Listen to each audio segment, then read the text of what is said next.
I'm a lover, I'm a healer, and at my core, I love to converse with others. I find myself recently wanting to have deep conversations, but yet didn't feel like I had an outlet to do so. That's the reason why I created Reggie's Expressions. My mother, who passed away earlier this year, was my inspiration behind that, as well as my good friend Darlena, which I talk about. Now, those two women are vastly different. Darlena represented the side of life of living life on purpose and be kind to people. And my mom represented a person who wasn't able to fully, authentically be herself because of her mental illness.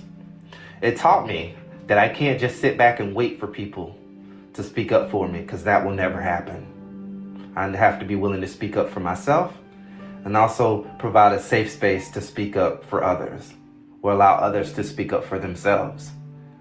So if you're wondering why am I here, that should explain it. Come on down to Reggie's Expressions, where we express our feelings, talk about emotions, and we go there.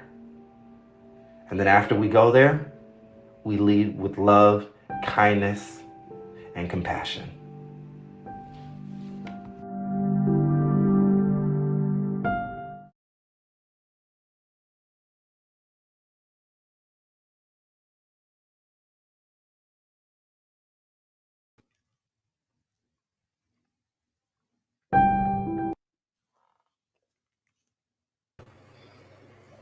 Hello, hello, hello. What's going on, man? How you doing, Mr. Nick? How's it going, man? Doing Not okay. much, man. I'm trying to act like I know what I'm doing, but I really don't. I just learned how to do that today, so. I'm putting that up there. Yeah, that was the first time I did that. I realized that you get different things when you do it from your computer than you do it from your iPad. I normally do it from my iPad. But... Oh, okay. I don't got none of that fancy stuff. That iPad stuff. Yeah, man. So I'm really excited to have you here, man, because we've only known each other for a short period of time, but you have definitely been open and helpful with your advice. I think you've been doing podcasting a little bit longer than I have, but I just want to take the opportunity to just spotlight you in terms of just all things Mr. Nick Parker. Big Red is what they call him. They also call me Red too, not Big Red or Little Red, but Red. But only the folks in my hometown call me that, So if you're what do they call that? Somebody who's trying to impress you, you call me by Red. I know you ain't real, because only the people I love and close to me know that. So. But yeah, so everybody, we have Mr. Nate, who is the host of Hostile Therapy, which I think is a accurate name for what we're going through right now. It's been very, very hostile. All right. Hostile Therapy. He is the host of Hostile Therapy. Been doing this thing here, and we are going to just talk about all things. Nick, this is also, the home of Leave It or Medicate It. You know what I'm saying? Because sometimes these stories that be going on out there, you be leaving scratching your head, and sometimes you need to ask the question: do you need to leave it alone, or do you need to medicate it? So he's also a part of that too. So so without further ado, I got Mr. Nick here. I just want to ask you, man. So it's the easiest question I can ask anybody. How are you? How you doing? Well, I must say I'm a little bit better since Thanksgiving. See, okay. Well, I was going to bring up. See, I started a petition yesterday. All right, now all the people who choked on dry turkey on Thanksgiving. I started a petition. Only got 2 signatures. It's actually me twice. I got self. Okay. For people who want to change the national bird to something else, like chicken, I don't know. Yeah. Pheasant, duck or something. I've never had duck. But something different. That too. Right. Just something different, because more Thanksgivings than not, I have had dry turkey. Everyone raves about their dry turkey. Right. Now, times out of 10, all the turkeys have been dry to where I have to gulp down water, beer, and antifreeze to get that thing to go. Not Now, antifreeze, man. now I'm better today because, like I said, I've had different foods since then. But Thanksgiving, Yeah, you know, it's almost as bad as me. Like sometimes me and Carlos every Friday we'll do date night, and sometimes we'll go to places, and it's just like, man, I need to eat something else. Like I know I'm full but this was horrible, so I need something else to wash down what I just had. That sounds like how your Thanksgiving went. mm-hmm. Let me just tell you, this wasn't enough to wash down. So you're not a fan of turkey, huh? So you're not a turkey guy. Okay, I'm a fan of my turkey. And Sure. of course, everybody brags about their own cooking, but I Okay. swear by the heavens above, my turkey is delicious. It is not dry. Uh-huh. And then the skin on the outside is nice and crunchy and stuff. That's how I like. That's how I like fried turkey. That's why the only turkey I really like is fried turkey for the most part. But that's how my turkey is. I can brag about my turkey. I'm not a great cook or anything, but I will brag about my turkey. Okay, I feel you. I'm not a fan of turkey. I have to honestly and truly say, you know what I'm saying? So I will eat it because that's the tradition that we have grown close to. But if you looking for me to, eat anything other than the sliced turkey that you get from, the deli that is brined with so much salt that you don't even taste the turkey anymore, I am not a huge fan of it at all. But I ate it. My husband did he did good. It wasn't dry, but I'm not gonna repeat it because he probably over here watching. He gonna get mad at me. No, it was good. He did a good effort. He actually cooked dressing for the first time. Okay. So, and that. By the way, y'all, dressing and stuffing are two different things. Okay, stuffing. Down. Yeah, go ahead. Yeah, stuffing is what you put in the bird. Okay, so it gets the flavor from the turkey, right, or chicken or whatever else you stuff it with. Right, hence the name stuffing.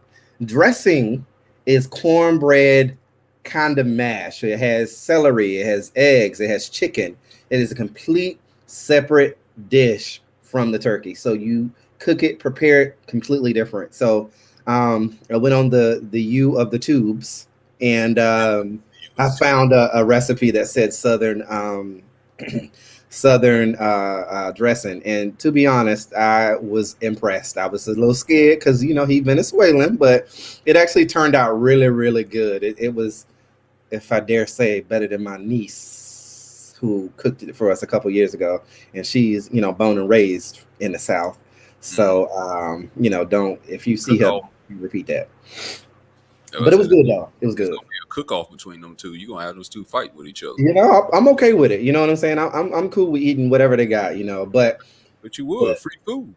The biggest atrocity, man, is that I did not have any cranberry sauce. I spent most of my Thanksgiving, and the cranberry sauce. It can't be that stuff that y'all be want to make fresh cran. I don't want that. I want ocean spray. Okay. I want ocean spray with the ridges around the circle. Like I want to be able to cut off with a butter knife half of it so I can put it in my dressing. All right. That is Thanksgiving to me. If ain't no dressing there, nah. But I was able to find some dried cranberries, and he made some gravy, cranberry sauce, and cranberry flavored gravy or something like that.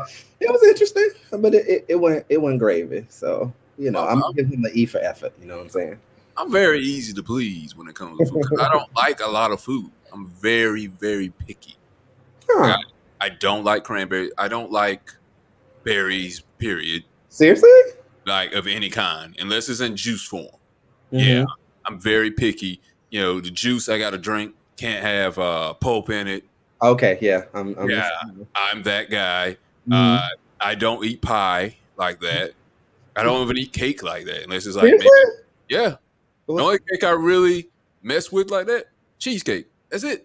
Yeah, cheesecake is so not the cheesecake from the Cheesecake Factory, right? Like actual homemade cheesecake. No, I mess with Cheesecake Factory. Oh, no. I gained 100 pounds off of Cheesecake Factory. Oh no, I love Cheesecake Factory. Yeah, Now Cheesecake Factory. I'm glad it's like an hour away from me because I would probably have diabetes right now if I live right beside it, and I'd be broke because Cheesecake Factory ain't exactly cheap.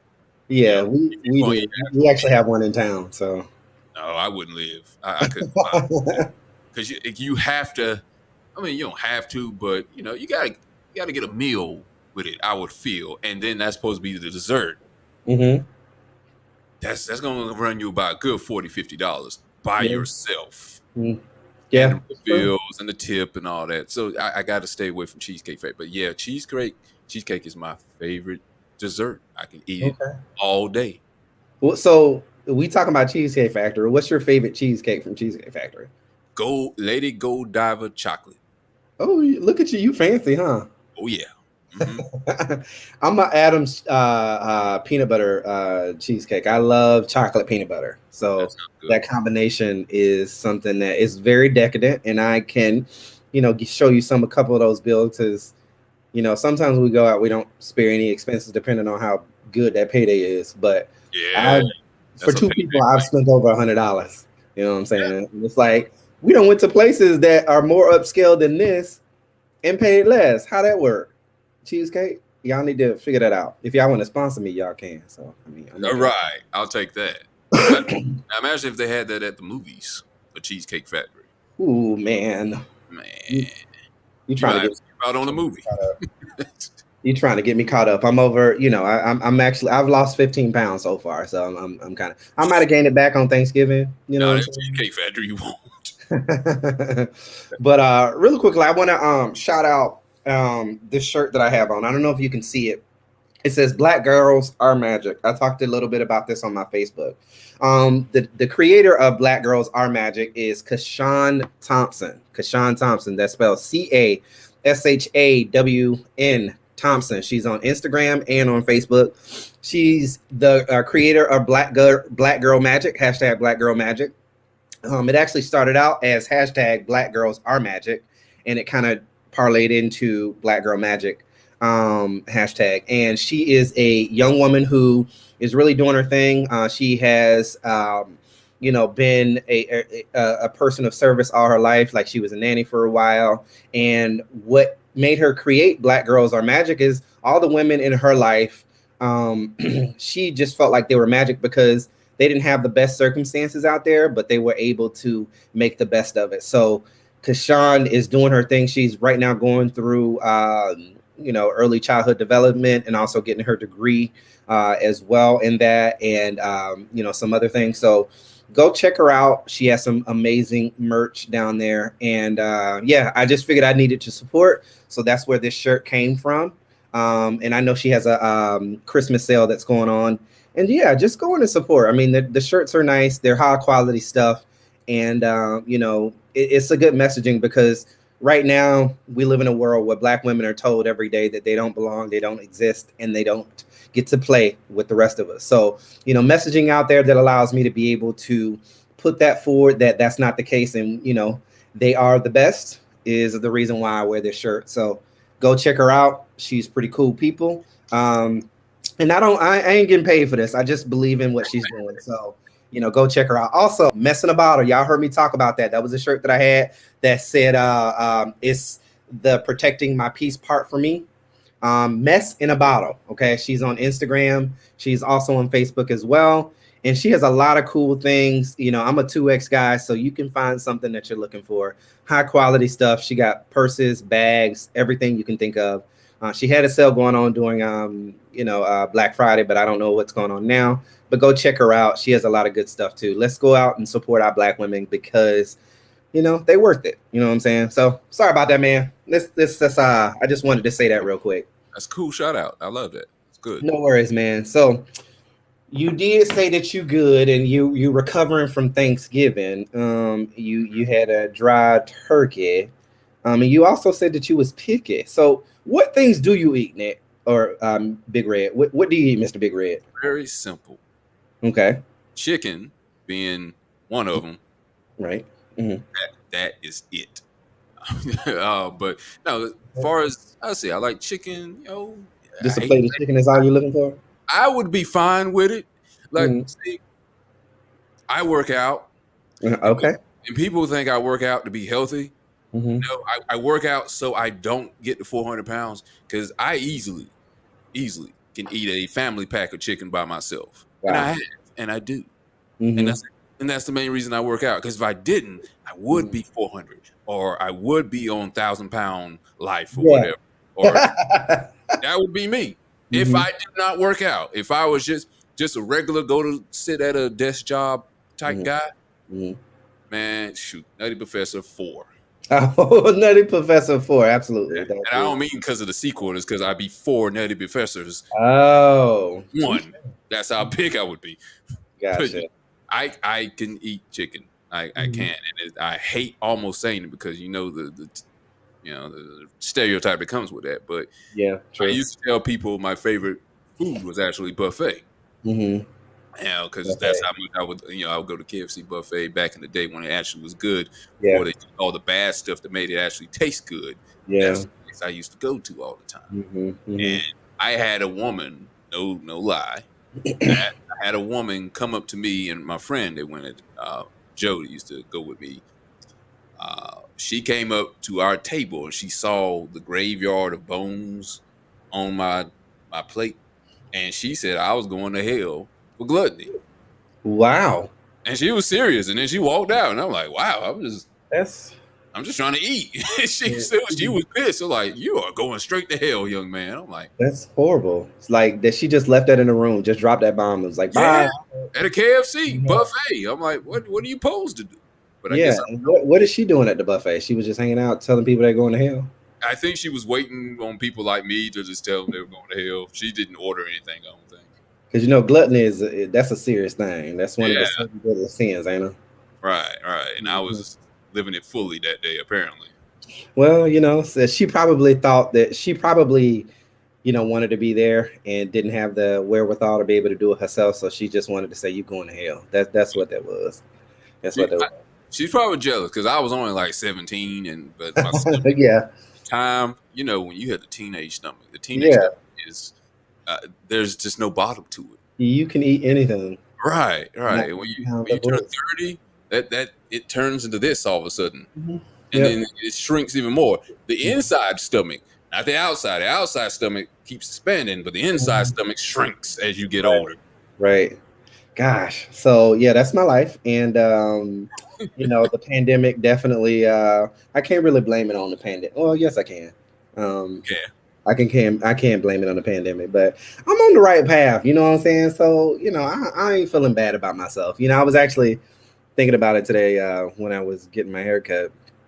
And I was just wondering, like, people who go in and they, have all these muscles, and no disrespect to them, but it's like, for you said you're doing it for being healthy, but it's like, what's the point of having the chiseled abs and the, the muscles and all that other stuff? Like, you don't need all that to look healthy, but that's also me hating too. So, don't put too much stock in it. Well, I guess it's like rims. Why is the point of having rims on a truck that you can't even see until you get out the car? Everyone else is admiring them.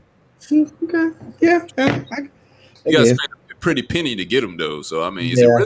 is it really for you, or is it for everybody else? Yeah, because then you got to go out and start buying these A shirts and stuff. You got to buy muscle shirts. That's expensive. You can't find it at Walmart. You know what I'm saying? Walmart don't have nothing like. You got to go to like Ralph Lauren and shit. Like you got to go to the name brand like Gucci. You know what I'm saying? So it's a little expensive. So I'm gonna keep my round shape that I have. I'm gonna keep that.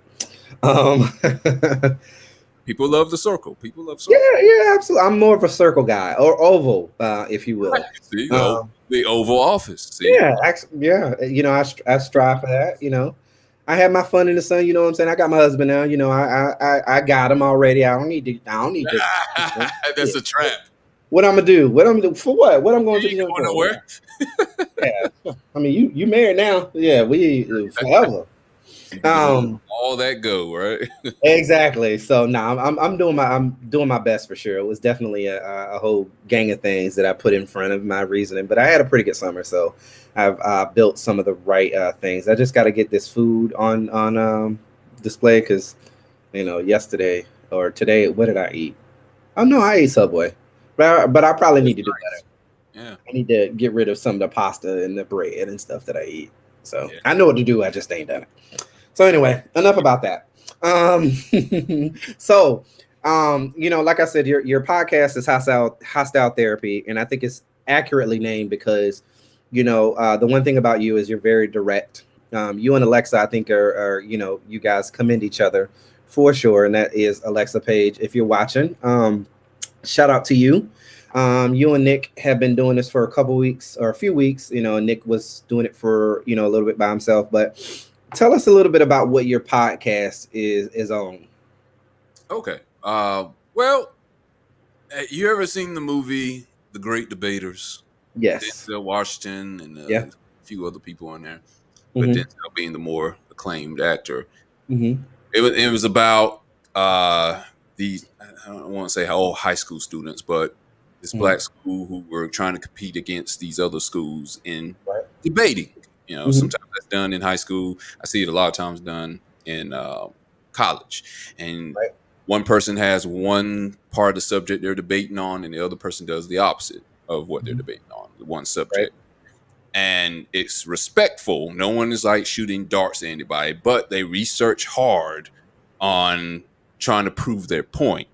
Right. Whatever the point may be, on this one subject.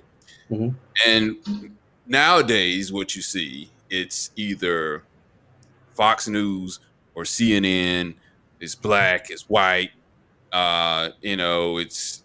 It's something on the total opposite spectrum, and you only hear one voice. True. And you don't get to hear the other person's perspective. And I think it's come to the point where no one wants to hear anything other than what they can agree with. And then I don't think anyone learns from that, because people just want to be agreeable with everybody. They don't want to hear the opposite spectrum because they don't want to be hated on. Just like we did a show together. Talking about the Dave Chappelle issue with trans folk not liking his comedy, and Dave Chappelle didn't think criticize him for it. Right. And a lot of people on both sides will be like, when we're sticking to our guns, we're not listening to the other side. You're just a bigot. Or on Dave Chappelle's side, we're not listening to your side. You're just a bigot as well. You can't tell me what to do. But no one can learn from that. Maybe there is something different out there than what you've learned your whole life that can change your perspective. And that's basically kind of what my show is. I want to hear other people's opinions. Now, I may not change my opinion. True.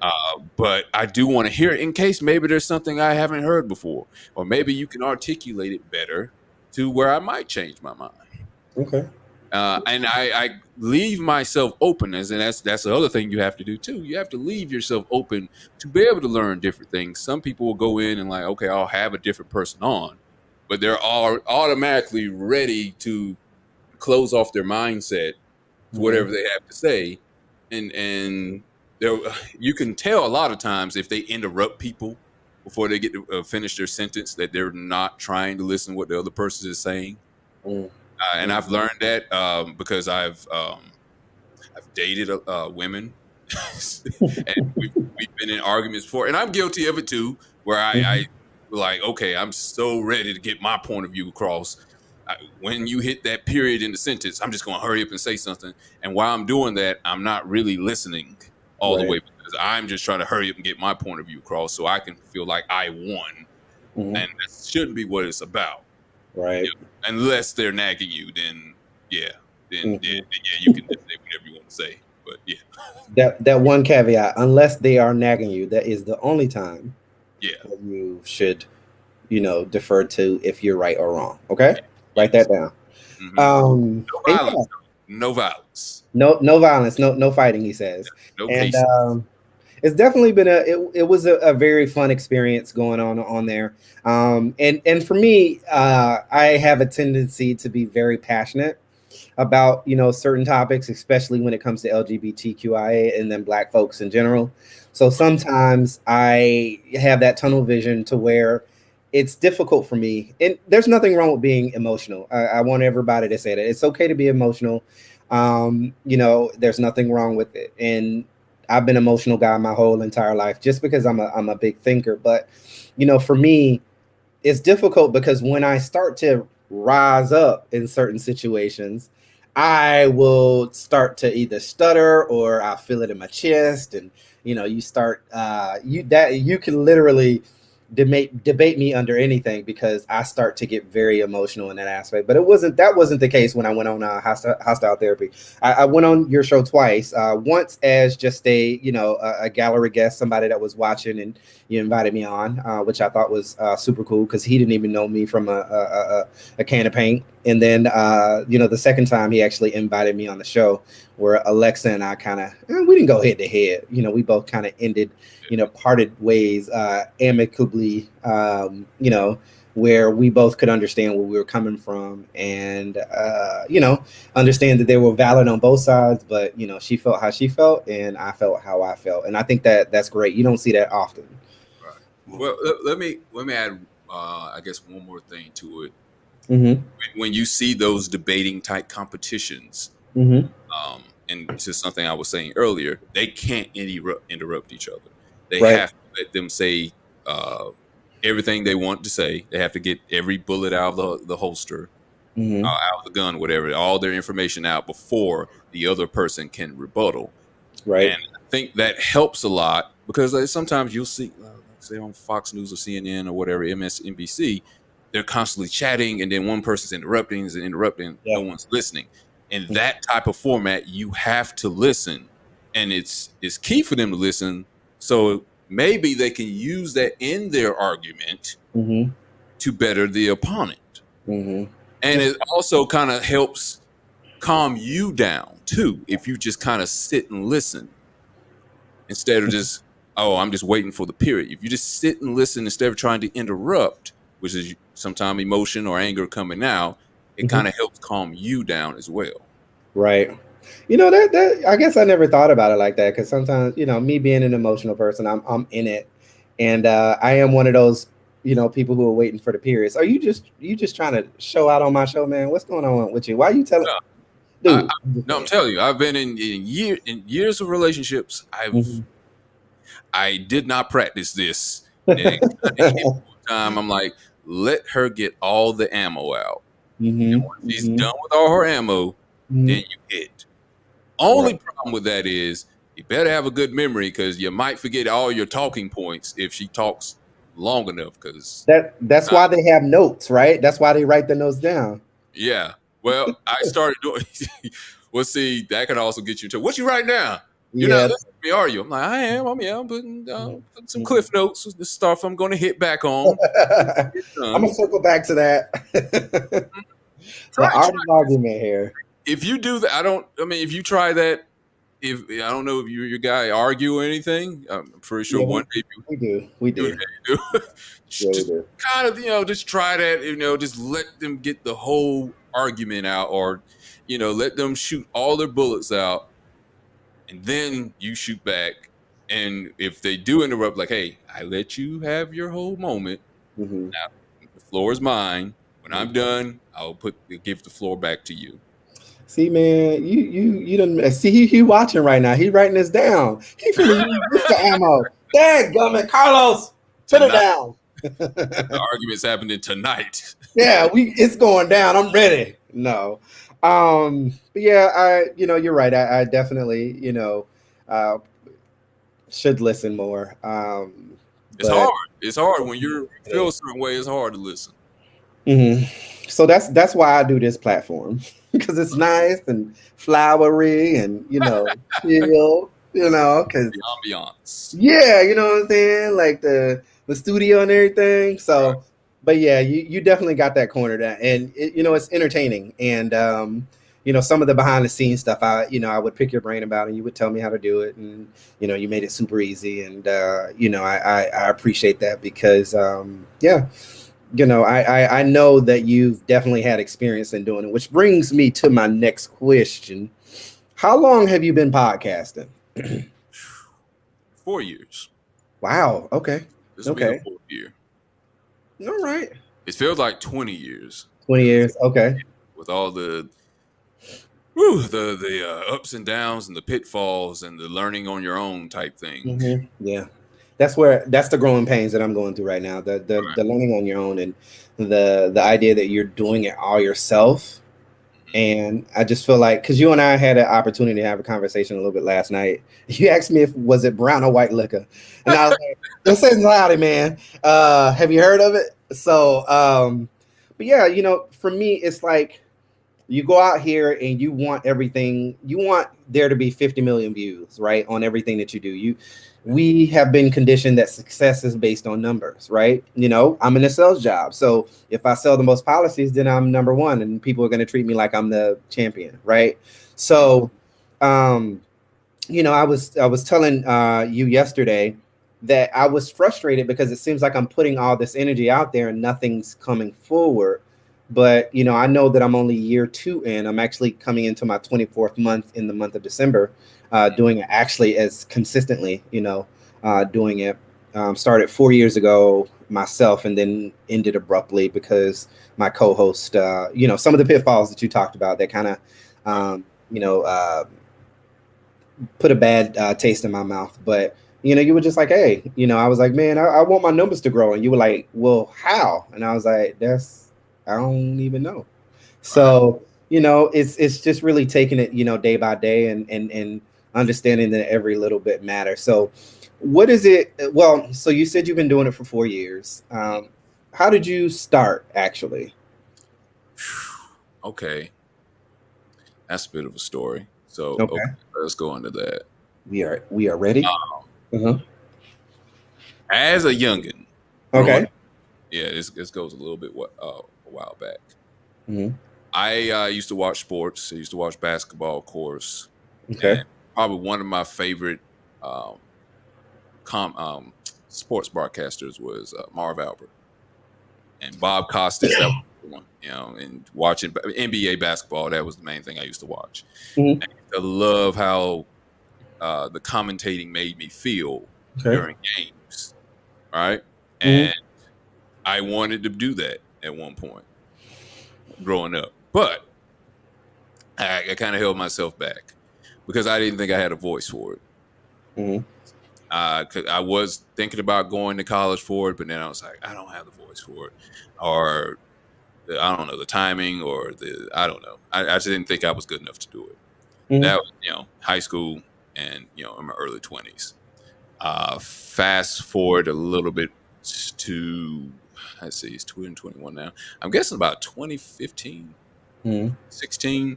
I got hurt pretty badly, and it put me out of work, and some other stuff happened, whatever, where I was just kind of stuck at home. And podcasting was, starting, and it really has started to be a kind of a big thing, but it's really started to jump off around that time. And I just like, I wonder what would you need to do a podcast? Like, is it really that hard? And now, I just know I was like, man, I'm just really determined to see if I could do that. And I remember I tried to do it with some other people. We never got it off the ground. We came together and just a whole bunch of crap just got in our ways. And I was like, well, shoot, I'll just continue to do it and find someone else to do it with. I was like, but I had to learn damn near everything. I had to learn how to edit sound, and just before I did video, I just did sound. And I was trying to learn stuff like sound engineers and stuff, which in a small time, which you just don't have that kind of time to learn everything they do. But I got what was the platform I used? Audacity. I use Audacity to record most of my podcasts. I mean, it was a lot of stuff I just didn't know about equipment and what computer to get and what microphone to have and how could I fade stuff out, fade it in. I just didn't know a lot of stuff, and I had to go through growing pains like every day or every week. And then, of course, like I said, I was editing the stuff, so I was losing sleep. Staying up 4 or 5 in the morning or 6 sometimes, maybe not sleeping for the whole day trying to get stuff done. I was like, God, there's got to be a better way to do this. But I'm going to learn how to do this, and I'm going to be able to do it on my own. Now, I would love to be able to pawn off some of that responsibility on other people. And one day I will get to that. But the main thing is I just had to keep going. When you talked about a few minutes earlier about putting your energy into something and may not see the fruit of it, well, I would tell you to change your perspective on that. Think about a rubber band. Okay, got a rubber band in your finger. You ever use like a rubber band to like throw paper clips or somebody or a paper ball? Okay. Well, this is you right now. This is you holding the rubber band like a slingshot. Okay, we'll go with a slingshot. This is you trying to get my hand in there. Okay, this is you holding the slingshot back. Mm-hmm. What type of energy would you call that? Call that what? Potential energy? Yeah, potential energy. Yeah, because you haven't let it go yet. You're holding on to it. Mm-hmm. You're putting potential energy in what you're doing right now. Mm-hmm. And one day when you're ready to let go and do what you need to do, it'll be kinetic energy, and you'll release it, and then you'll get the desired results that you want. Right. So right now, I would say, you're not failing when you're doing what you're doing. You're putting potential energy in what you're doing. But you have to have potential to get the kinetic. It just doesn't go to that automatically. You have to put potential in it. So you have to keep going in order to get results. Okay. Yeah. And that's what I feel like I've been doing these past 4 years. Is like I've been constantly putting energy in it, and I'm getting results. Maybe not where I'm at. I'm not Joe Rogan yet, but no one's Joe Rogan. Yeah, I'm going to be, but no. You gonna be Big Red. Please don't do. You don't want to get me talking about Joe Rogan because I despise that man. Okay, that's fair. That's fair. I despise him. But anyway, I'm not gonna get into that conversation because I want people. No, I'm kidding. But yeah, I mean, you're right, and it's a different type of grind. And to be honest, I can say that even though I don't have 50 million viewers, I can tell you that I've had some amazing conversations with people who I think are super cool. And I also have had some off-the-line feedback in terms of people that I don't commit or talk to every day that have said that they see what I do and they appreciate it. So it's just reminding myself of those things and making sure, like Carlos said, it's important to learn not to give up, So yeah, absolutely. And I did not know I was going to have no science before, because you said potential energy and kinetic energy, and I was very, very scared because that did not do well in science. But if you want me to write a paper, I can do that in 10 minutes. Thesis. I need a thesis. I need a thesis. I need a dissertation done immediately. 30 pages minimum. Right. So you and I, we definitely had similar paths. And I think I found out that you and I are actually the same age. But I actually did go to school for radio. I did that when I was out in Cali, radio and television. And I actually, my everybody kind of knows the story. Long story short, I went into sales, and that turned into a 20-year period where I didn't do it. And then I like I said, my friend in 17, we posted on Anchor, which is the easiest place to make a podcast. And I started posting on there, and then he went to a different part of the state. So, and I had a friend that inspired me to do it, and I did it, and that's why I'm here now. So. So yeah. So is your show similar to how it was back then 4 years ago? Have you made it changes? And talk to me about some of those pitfalls and growing pains you had, if you don't mind. The premise was supposed to be the same. I would say I don't know. It's the same. I just have evolved in different ways, but it's still pretty much the same. I talked about pretty much the same thing. Mm-hmm. It's just how I presented it, I guess you could say. Okay. The pitfalls, like I would say, is the loss of time. Okay. I used to lose a lot of time because I said I started off, I wasn't working because I got hurt. then of course I got better, but then I had to go to work again, right? And Mhm. so I had less time to do this. What I wouldn't say it was a hobby. Mhm. Yeah, I wouldn't call it a hobby, but I the time I was spent in editing and, like I said, trying to promote and find people to come on the show and stuff like that, or figure out what story I was coming on, it was killing me. Right. Uh, because I don't sleep that much anyway, Mm-hmm. because I'm a robot. But Touche. I try to get at least 4 hours of sleep. So, but it was going down to like 2 and 1, and naps in between. I love naps, especially at my age now. It's come commonplace. But that's the biggest thing, is I was losing time. And I said I had Audacity, and I hate to crap on Audacity. But it was very user friendly.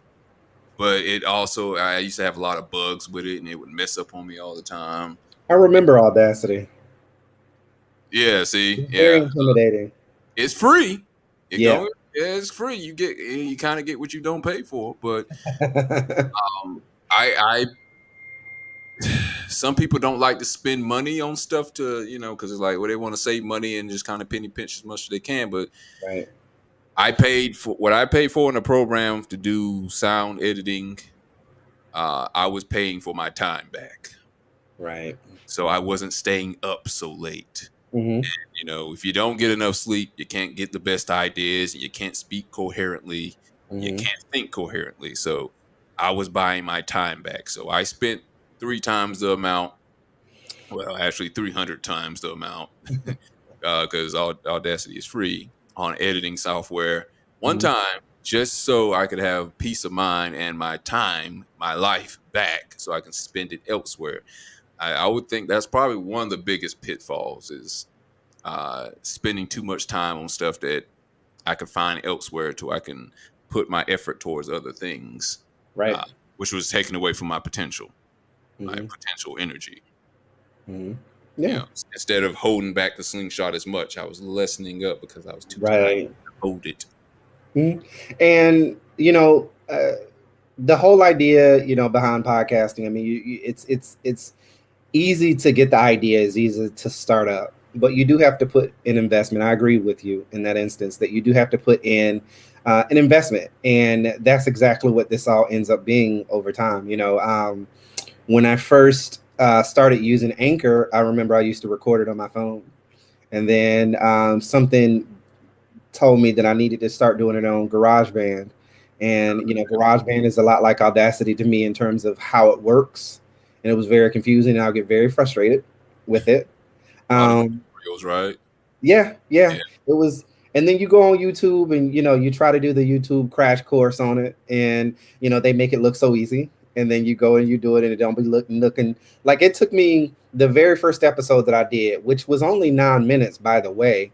It took me 2 weeks because I got frustrated with it. I started in 2019, and my first episode didn't launch until January of 2020. So I was over it by that point, and I was frustrated. And when I go back and I listen to it, I'm happy with it, but it isn't the best still, Right. because I can hear the clips and the airiness of the audio, and I just didn't know what Yeah. I know now. So but yeah, like Carlos said, it does take time for you to learn it, and I'm better for it now. I got my Yeti mic. This is actually my studio / work area. So it's coming along. It's coming along.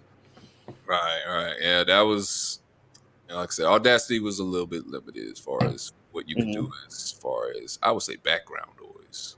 Hmm. That was one of the biggest things. Like, I could hear everything. I could hear the Hmm. refrigerator running, and the air conditioning, and the neighbor's house, the Hmm. dogs barking. I can take that out with the stuff I have now. Yeah, yes. You don't want to listen to any of my stuff because you got Rico, Tuesday, and Kari barking like crazy. They think they own the show. If you go back and you look at some of these videos when I started posting on YouTube, you got them sitting on the couch just hanging out, like, hey, you know what I'm saying? Like, man. He on the phone talking like, oh, what the hell?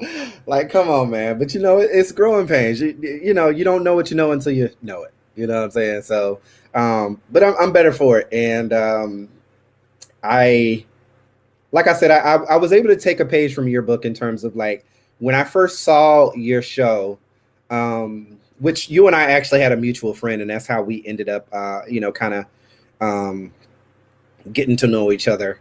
The mutual friend of ours, he, kind of introduced me to him and, invited me onto that show for that period of time. And, herein lies the friendship that you and I've had. But I just love the fact that you had videos, man. I was like, him got videos, him over there doing videos, like, but the quality of the stuff that you do, it was like you could tell that you put the time and effort that it needed to take.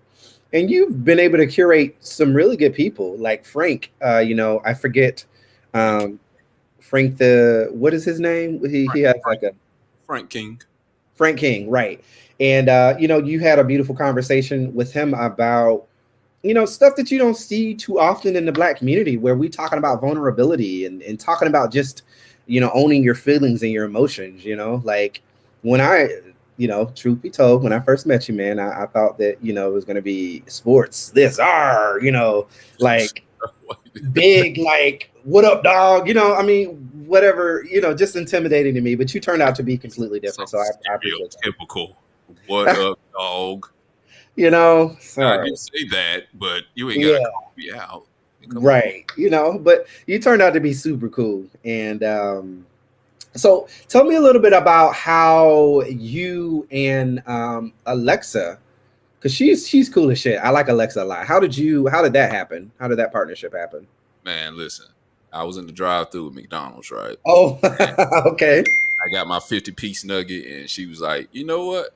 I've heard of you somewhere. You do a show, but would you like to work with me and stop working on this drive-thru?" Nah, that's not what happened. I was like, that's an amazing story. What's up, please? That's the mutual friend that we were talking about. What's up, man? What's up? But I really, she just hit me up one day because she watched the show or whatever. She sat in on one of the shows. Okay. And, she told me, her background, and she has tried to do this before. And she's actually done it before, but she didn't, keep up with it or whatever. And, like I said, we had a little conversation about, how would she feel like coming on the show or whatever, and giving her perspective. And I'll have to say this about her: the girl can talk. I appreciate anybody who can talk.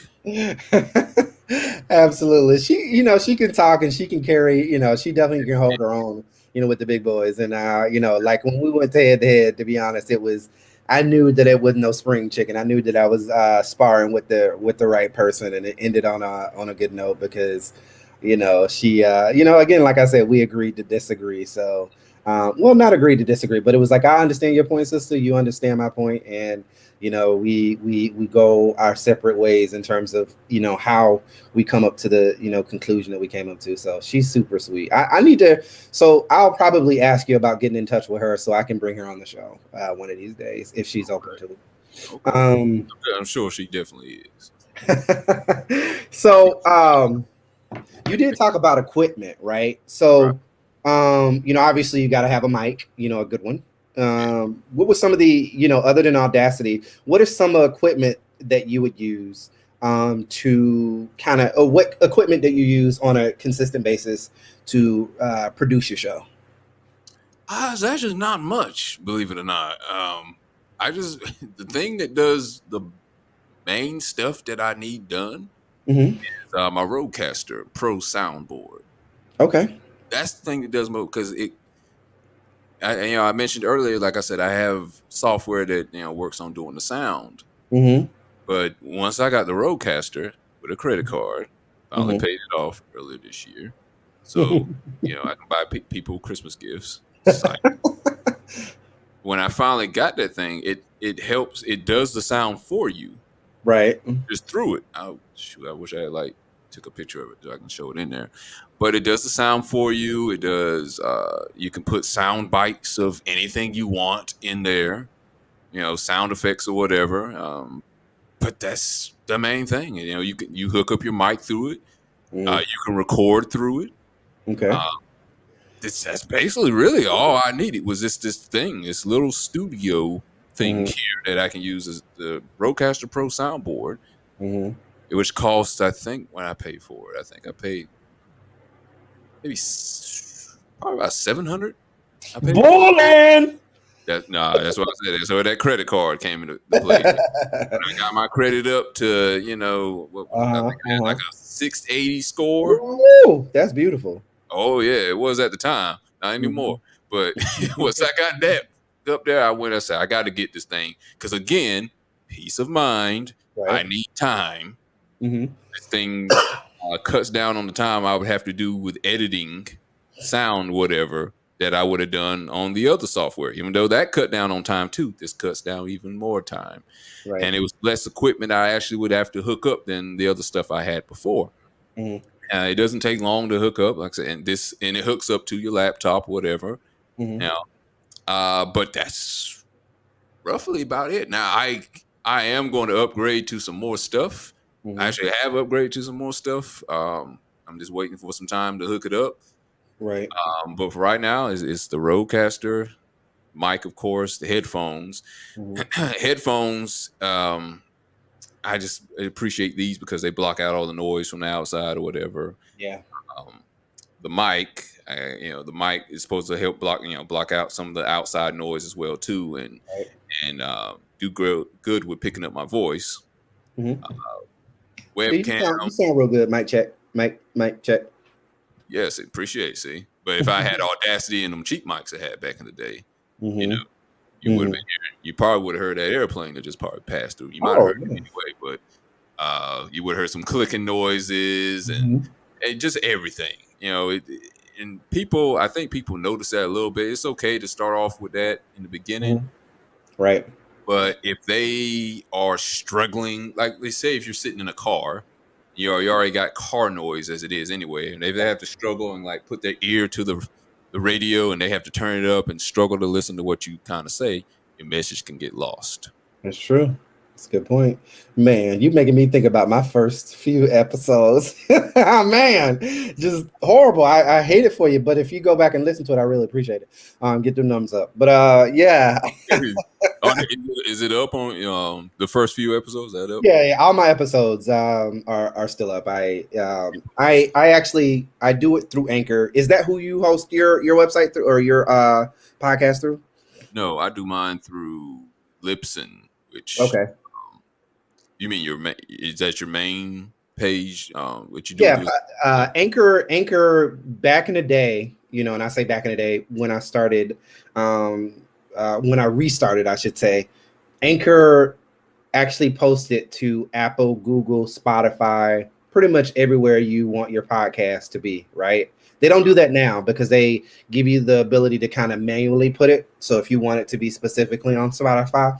So essentially when I go in and I do this, I download this audio, I add it to Anchor, and then it posts on my behalf. So that's kind of the idea there because, it puts it in places. I wouldn't have never figured. I'm pretty sure I would have, but it wouldn't have been as easy for me to post it in those places. But it's Anchor is pretty much all I use. I don't have any other places. I've took the liberty of trying to host it in other places, but it just didn't work out.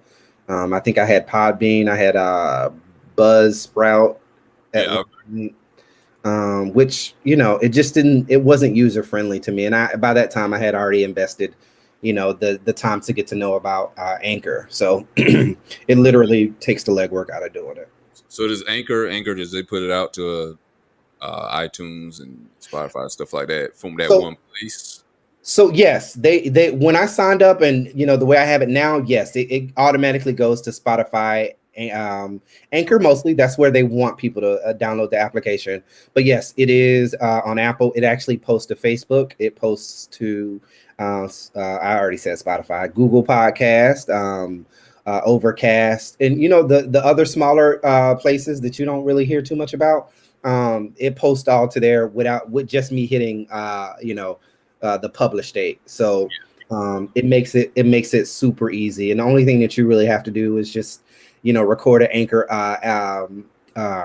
commercial, just basically explaining, to download it. But now it automatically downloads to Spotify, which everybody has Spotify nowadays. You know what I'm saying? So it posts to there, and it's giving you a little bit more interactive stuff in terms of being able to post videos, code videos. They can watch it. They can actually comment on your stuff, answer questions straight from Spotify. So it's a lot more intuitive, simply because they are Spotify owns Anchor. So that's why they've kind of changed. They've changed their cast, because at first it used to be to everybody, and then when Spotify owned them, there was bought them, there was like, nah, son, if you want to go to Apple, you got to do that on your own. It's gonna go to Spotify, but you do all that other stuff yourself. So I didn't know Spotify owned Anchor. Didn't know that. Yeah, they. I think it was the. Don't get me lying, but it was within the last year or so that they did that whole transition. So shout out to them. For Anchor, because they literally everywhere. I go in there and I look at my analytics sometimes, and I just saw that I got 2% in Japan. I don't know about in Japan. Who's listening in Japan? If you're listening, I appreciate it, and I would love for you to go on get that subscription going. But all things in their own time. So you're based out of North Carolina, correct? Yeah, I sure am. Was I not supposed to say that? Nah, you're good. You're good. Okay. I guess I'm proud of that. You're not proud of it? No, I'm good. I love North Carolina's good. Okay. And I'm in Florida. I'm in Orlando. So and then Keith, actually, he's from South Carolina. So the good thing about with the pandemic and everything, with StreamYard and all these other places, it makes it super easy to to remote access people and not have to worry about, having to call in and doing the old stuff. It's a lot more user friendly now. And I think I learned about StreamYard from you. And then I downloaded the application. And to be honest, it's super easy to use. So hasn't that been a blessing though? I mean, if you can say there has been one thing about a good thing about the pandemic, say is it did bring about maybe oversaturation of I guess more people the podcast, but you don't have to be in the same room or even the same country as the other person to do the podcast, because places like Zoom and StreamYard. Yeah, I did Zoom initially, and Zoom is it's boring. It doesn't have the cool. And Keys actually did the border. He did this too. So shout out to him. So Mr. Big Red. So what advice would you give somebody who is interested in doing podcasting? Or if you were talking to your younger self, what would be something you would tell yourself to prepare you for the journey that you're on being a podcaster? Oh, my younger self. I would tell my younger self, have perpetual confidence. Okay. Don't give up, because there is a roadblock ahead, which probably, I know definitely back then, if something would have came up, the mic would have messed up or something, I would have quit. Oh, I'll give you one. I'll give you a big one. I want you to tell me if you've ever experienced this. Okay. I usually ask this of other podcasters if they ever experienced this, and this can crush you. If it ever happened to you, it's definitely happened to me. Always make sure you hit the record button. That has not happened to me, but I will tell you this. Do it first. And do it first. Anything else, do it first. I don't care if you catch anything awkward in the conversation.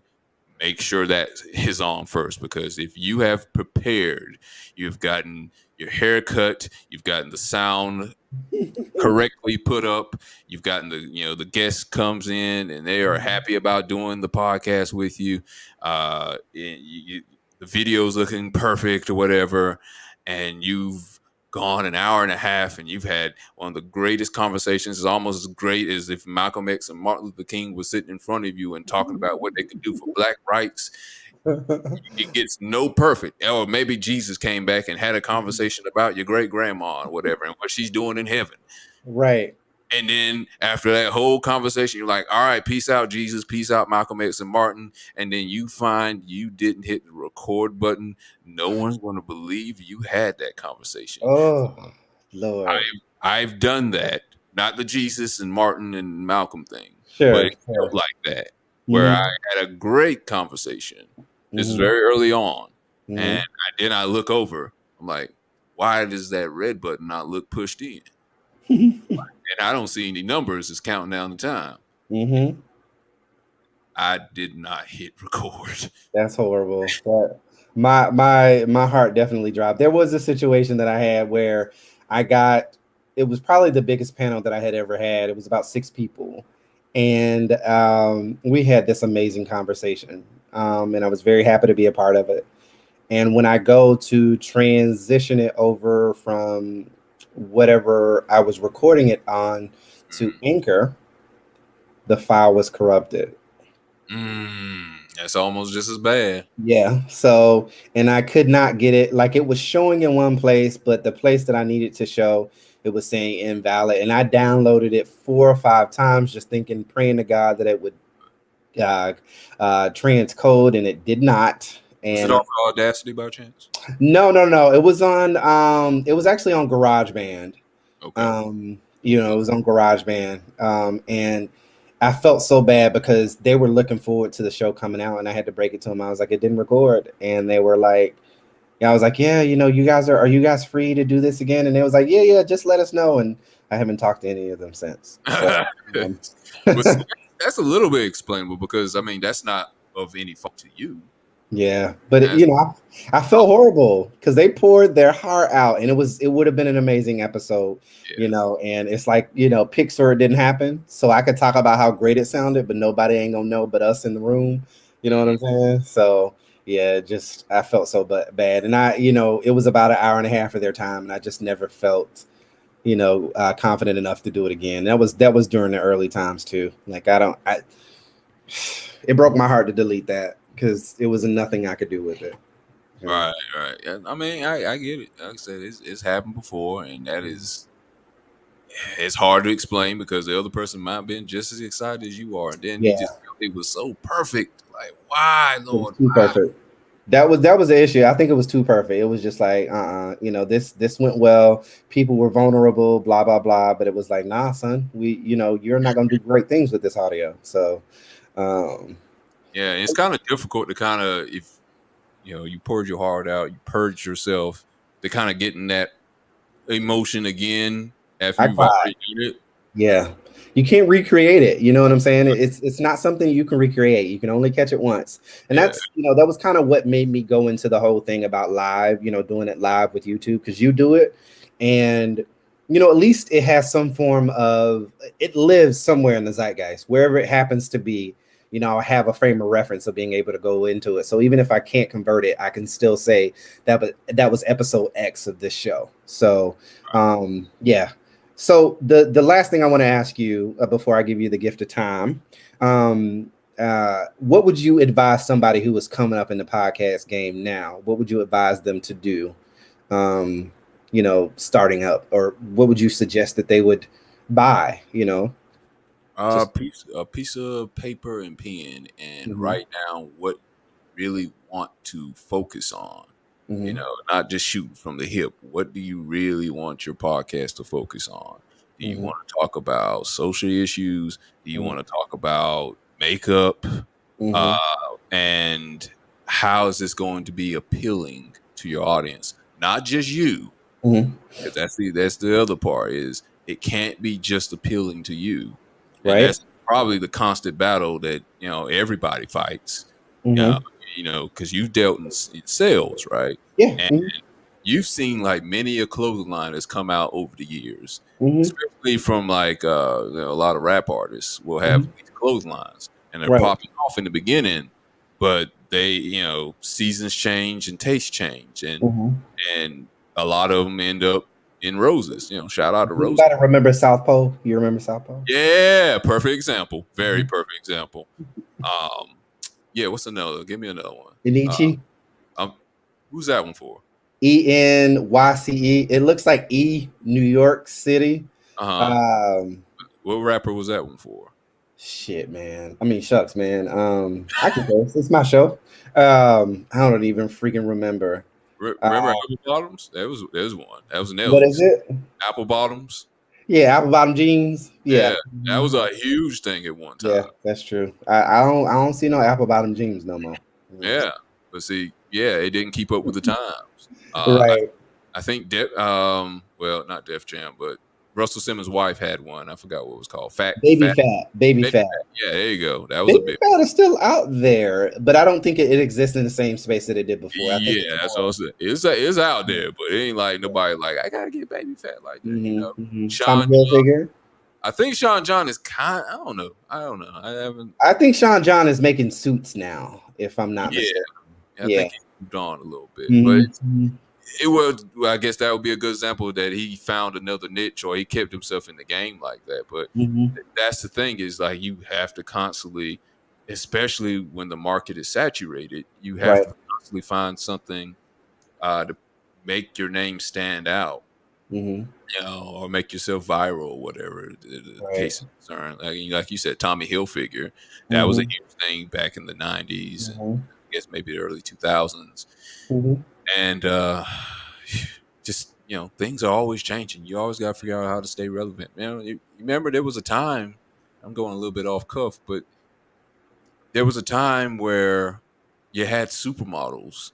And that was it. And that was the thing. That was the big thing. Supermodels. Naomi Campbell, Tyra Banks, Cindy Crawford. And they died off. I guess you could say the market probably got oversaturated with Instagram models and Facebook models and grocery store take a phone pick models. Everybody was a model. Everybody was a model. Right? And even body parts. Like, you know, just breasts were the thing, and now, ass is the thing now. And one day it's probably going to be knees or something, kneecaps or how what your knees looking like right now? What your knees looking like? All right, people are going to like show kneecap cleavage or something like that. And that's going to be the big thing. You know, ain't nothing sexier than a kneecap. You don't even know, man. Have you ever seen a sexy kneecap? You never know, man. I mean, 6 years ago, no one thought about there was going to be a such thing as things that make your butt bigger and your breast bigger and stuff like that, or yeah, man, lips in your nose, taking a rib out so you can like have flatter stomach. Who knows? Kneecap might be the thing. Exactly. What's up, Sean? I appreciate you, man. Shout out to you. Everything's going good. Absolutely. Sean is actually somebody that I follow on YouTube. He is actually a gamer, really cool guy, and I appreciate the shout out and the love. There. I'm still looking forward to Mario 35 coming back. You know what I'm saying? So let's make that happen. So let's see if we can talk to somebody up there and make that happen. At one point, man, I saw on the YouTubes of the channels Mario 35, right? And Mario 35 changed my life because I love the game. I was a big Super Mario fan back in the day, right? Right. And Mario 35 basically was this battle royale type game where you basically, it's 35 players. And as you can tell, I'm very excited about it. It's 35 players and they all play Mario, right? So they play all the levels of Mario, and it's basically survival of the fittest. And the last person standing is who wins, right? I saw it and I was like, oh my God, that's cool. How do you play that? It was on a Switch. So I went out and I bought a Switch Lite, paid $199 because I was not about to pay $299. It just wasn't going to happen. So I get into it, and then I start seeing mofos over here streaming it. And I'm like, man, I want to do that too. So I was like, I'm going to go ahead and exchange this Switch Lite into a regular Switch. And I figured out a way of streaming it. So what I would do is just record it on my phone, which was stupid. Because the quality of the video didn't look good. And I was actually really good into doing it. So long story short, over the course of October to February, which is when my streaming career, how long my streaming career had lasted, I went out and I purchased all these things to become a streamer only to end it March 31st, which is when the Mario 35 ended. Because it was only during their 35th anniversary. And it was one of the it was the most fun that I had ever had in playing that. It's cool. I already just won Mario 35 and it's my grand total 134 wins, and I got a special award plaque. Oh, nice. Okay. Yeah, man. But I would kill him in that game. And that's really kind of what parlayed my existence into streaming live, because I would stream that live. But I got, disenfranchised because there were a lot of people that came up around the same. There are actually a lot of guys that came up around the same time that became streamers as a result of Mario 35 that are doing super well now, and it just wasn't working out for me, man. So I would get very, very like against it, not against it. I was hating on people, and I just figured I'd bow out gracefully. It wasn't something I really, really super enjoyed because I'm not a retro gamer. Shout out to Miss Pinky, who is the best Black female gamer I know, and she's super sweet. Hey, friend, hey. And so that's, I just figured I'd say that because Sean reminded me of that. But yeah, man, I want to tell you thank you so much for coming on the show. I appreciate you allowing me to bend your ear and ask you questions about your journey, your path. I appreciate the advice that you've given me over a short period of time. But before I go, I want to see if there's anything, or better yet, tell the people how to find Hostile Therapy and how to find Mr. Big Red on social media.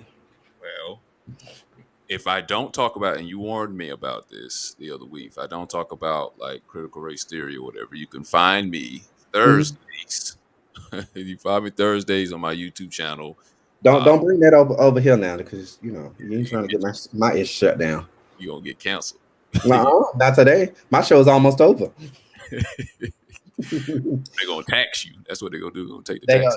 It's gonna ruin the audio. That's what's gonna happen. Right. But yeah, you can find me on the Hostile Therapy podcast page on YouTube. Thursdays, we have a show live at 7 p.m. And that show usually lasts probably like an hour and a half or whatever.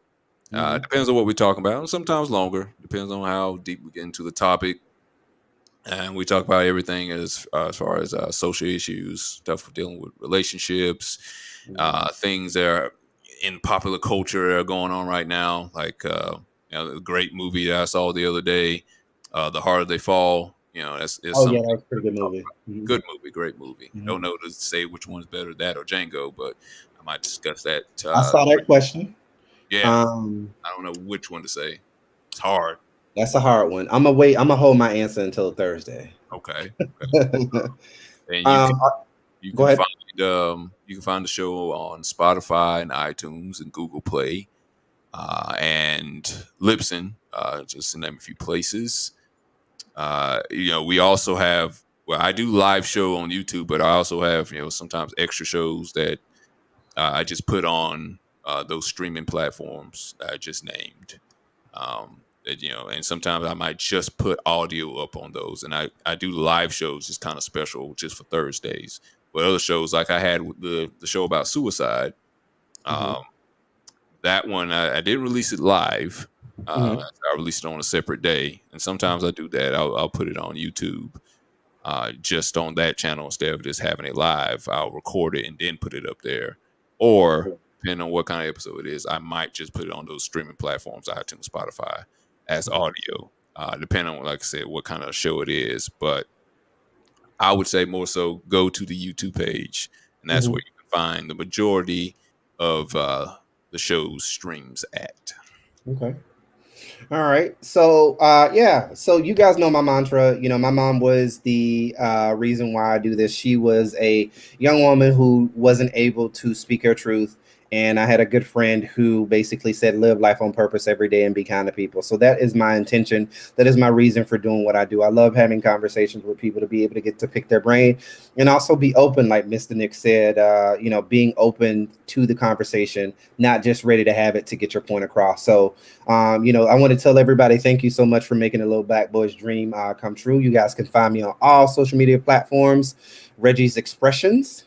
And that is Reggie, Reggee, apostrophe S Expressions. There's no I in my name, so if you try to look for it, you ain't gonna find me. You can also find me on I did that once. You of the Tubes, YouTube. You can find me on YouTube, Reggie's Expressions as well, on there. We are at a whopping 25 subscribers, so I appreciate that. And you guys can find me on Instagram. It is Reggie's, REGGEES _ expressions on Instagram, and I do a lot of interacting, commenting, and all that other stuff on Instagram. And I have my traditional page on Reggie's Expressions on Facebook also. So, Hostile Therapy. Did you leave me? Nah, I'm still here. Hold on. Oh, I like that though. That's nice. Hold on. Okay. Sorry, my thing cut off for a second.